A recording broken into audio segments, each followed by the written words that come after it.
pessoal, sejam bem-vindos de volta ao meu canal. Eu sou a Carol, especialista em qualidade, e no vídeo de hoje eu vou trazer para vocês mais detalhes sobre um assunto que a gente já falou, sobre projetos sanitários. Então no vídeo eu vou falar sobre as legislações que nós temos que seguir. Fique aí para ver!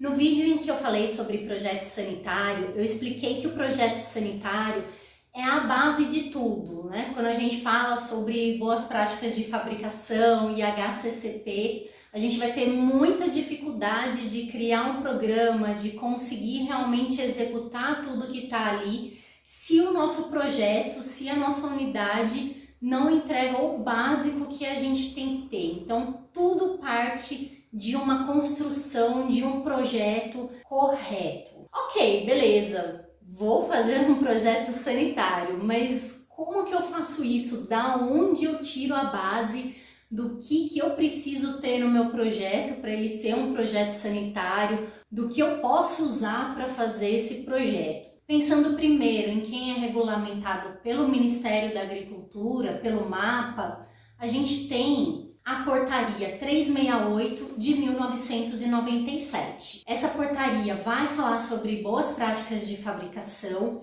e pré-requisitos das instalações. Beleza, falamos sobre o MAPA. Agora vamos pensar em quem tem a regulamentação Anvisa. A Anvisa tem a Biblioteca de Alimentos.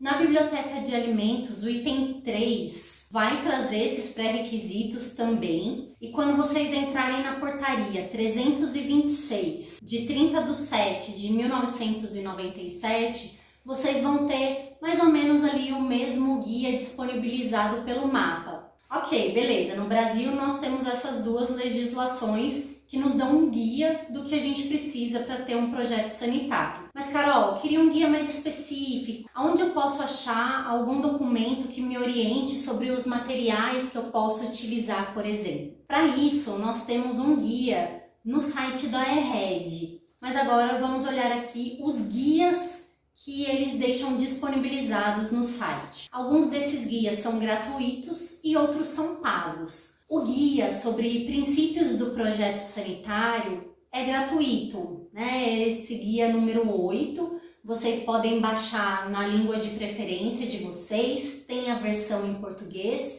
e esse guia vai trazer essas informações. Então é isso, pessoal, com esses 3 arquivos vocês vão conseguir entender quais são os princípios básicos, né, de um projeto sanitário para que vocês consigam construir ou uma fábrica ou até instalar uma tubulaçãozinha, um equipamento, qualquer projeto, por menor que seja, tem que seguir todos esses pré-requisitos.